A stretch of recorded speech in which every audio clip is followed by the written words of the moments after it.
Hey everyone, and welcome to my starter guide for the Dragoncraft deck type in Shadowverse Champions Battle. First of all, a few quick things to get out of the way before we begin. This is not meant to be a definitive guide for everything Dragoncraft. I'm not saying that this is the best way to build a deck or that these are the best cards to use. This video is designed to be a starting point to ease you into the game and to the Dragoncraft deck type, especially if you're new to Shadowverse. Another thing to note is that the game isn't fully released until the 13th of August 2021, and the reason I'm telling you this is actually because of something that's pretty cool. What I'm playing here and what you're seeing is an unlimited time demo of the game. You can download this right now for free on the Nintendo eShop. The really cool part is that you can play the demo as much as you want and the save data will carry over to the full game when it's released. That means that you can build up a good amount of coins and buy packs from the first set that's available in the demo. And then when the game comes out fully, you'll have a decent deck to use and a nice collection of cards to start you off, plus maybe some extra coins to buy some of the other packs that will be included in the full game. So yeah,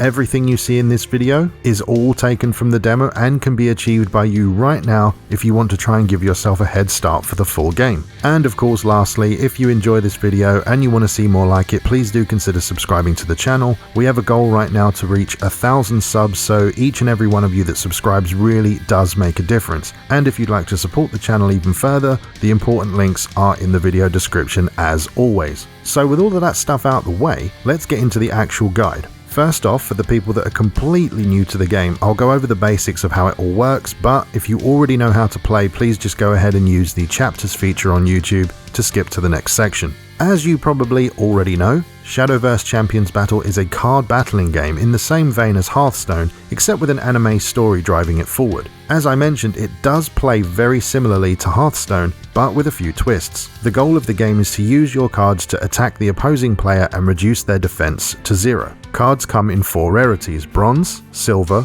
gold, and legendary. There's also 3 different card types in the game. Followers, which are similar to creatures from Magic the Gathering or monsters from Yu-Gi-Oh! They do all the attacking and defending, and a lot of them have special abilities. They all have an evolved form as well, but we'll talk about that a little bit later. Then you have spell cards that are generally just one-use type cards. You usually just pay the cost, do what it says on the card, and then discard it. They have a wide variety of effects, including things like buffing your followers, dealing damage to enemy followers, or drawing cards. The third type of card is an amulet card. These cards are placed onto the game board and usually stay there until removed and provide various effects. Some give buffs while it's active, and some of them only have their effects occur when they are removed from the field. So those are the 3 different types of cards, but let's quickly go over all the stuff on a follower card. We won't go over the other types because the only thing that's the same across all 3 types is the cost. And speaking of the cost, you see the green circle with the number in it located at the top left of the card? That is the card's cost. This tells you how many play points it costs to play this card. Play points are essentially the same thing as mana from other card games. You start with 1 play point on turn 1 and gain 1 more every turn thereafter. So on your 3rd turn, you'll generally be at 3 play points. The little blue sword located at the bottom left is that follower's attack power, and the little red shield at the bottom right is their health. Unlike some card games, damage sticks in this game. That means that if my follower has 3 attack power and hits an enemy follower with 5 health, that follower will be reduced to 2 health permanently while they're on the board. In other games, it heals back up to its maximum. In this game, it stays. Each follower card has the ability to evolve into a more powerful version of themselves by spending 1 evolve point. Evolve points are limited. The player who goes first during a game has 2, and the player who goes second has 3. You can only evolve 1 follower per turn, and when a follower evolves, they get boosted stats and sometimes new effects and abilities. There are quite a few more nuanced rules and things to know, but this really just covers the basics. If you decide to download the demo, which again you can do right now completely for free, it will teach you everything else that you need to know. And as you play, you'll just generally become more familiar with the game's mechanics. Now let's talk about Dragoncraft specifically. Every deck in the game belongs to a craft. In Shadowverse Champions Battle there are 7 to choose from, each with their own strengths and weaknesses, plus a set of neutral cards that can be used in any deck. In this video we'll only be talking about Dragoncraft, but if you'd like to see more from the other types, please feel free to let me know down below in the comments. When you create a Dragoncraft deck, you can only use Dragoncraft and neutral cards to build it. The same is true for all the other types in the game.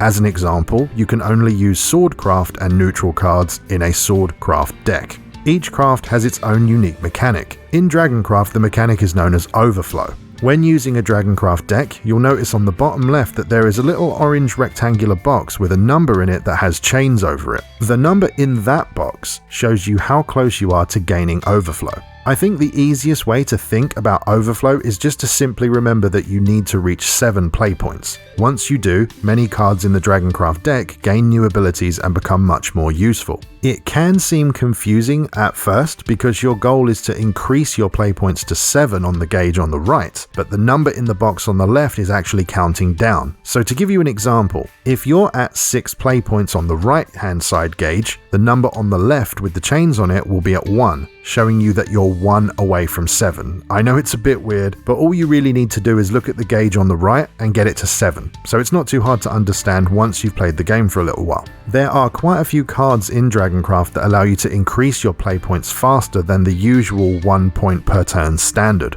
These cards give you what's called an empty play point. So you can't use it the turn that you gain it, but it does put you 1 point ahead. To give you an example, if during a game you used 2 cards that allowed you to gain an empty play point, you could have got to the 7 that you need to activate Overflow by your 5th turn, which, as you can imagine, is very helpful. There is of course other ways to build Dragoncraft, including a version that centers around discarding cards to inflict damage and to draw extra cards. However, this is what I've put together to get you started, and remember, you can build this right now in the demo if you want to. You will need to play for a while and get some packs to get the extra cards, but still, it is doable. I will have the complete list for this deck in the description so you can easily copy it if you'd like to. Of course, if you find that there's some cards that you'd want to swap out when you build this deck, go right ahead. That's exactly what deck building is all about.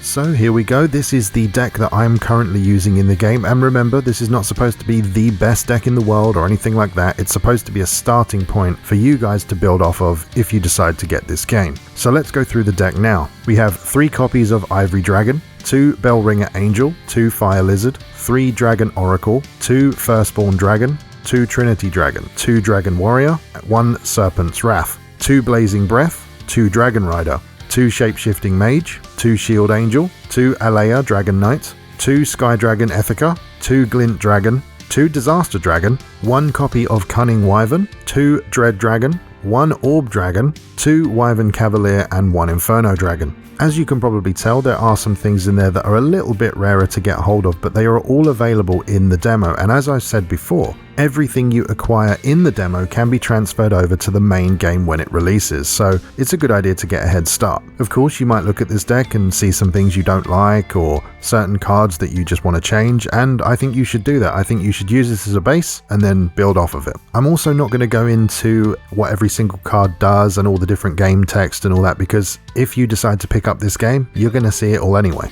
But having said that, if you would be interested in some really, deep diving deck lists, I'd be happy to try and put some of that out there and see what I can create. So if that sounds like something you'd be interested in, let me know down in the comments. But there is one thing that I'd like to share with you. It's this card right here, Ivory Dragon. I actually use 3 of this in the deck, as I just mentioned, and I don't really know why, but I've always had this thing for really cool low-cost cards in trading card games. I guess I maybe just respect them as a solid foundation for a deck or something like that. I don't know, I just think they're really cool. But this Ivory Dragon one was something I wanted to bring up just because it's Dragoncraft and it's cool. So it's a 1-cost 1/2, which is already pretty good for a 1-cost, and it kind of serves 2 purposes. One, it's a very decent early game card. It's very good for, turn 1, turn 2 kind of thing. In games like this, there's often a lot of cards that are 1/1/1, and this can survive a battle with one of those, which is a good thing to have in the early game. But what usually happens to early game cards like this is that they become a little bit useless down the line when you're wanting 5 costs or 8 costs, those kind of things. These become a little bit useless. However, this card has a fanfare ability,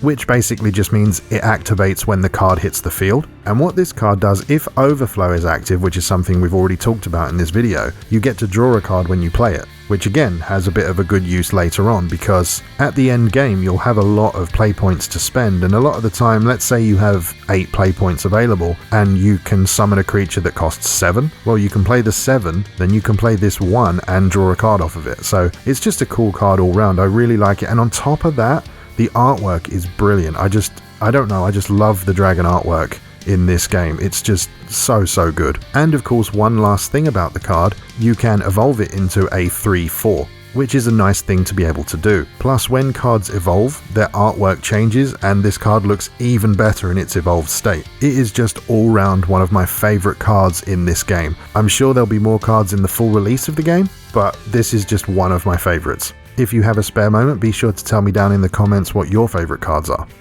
So there you go, that's my Dragoncraft starter guide. I genuinely hope someone out there found this useful. I really do love this game and I just can't wait to make more content for it. If you liked the video, please do consider subscribing to the channel for more content like this. And as I said, we're trying to reach 1,000 subs, so I'd really appreciate and welcome any new subscribers. If you want to help support the channel, the important links are in the description down below, and if you want to chat with me or ask me any questions about the game, feel free to head to the comments section. But with all that said, thanks very much for watching, and I'll see you next time.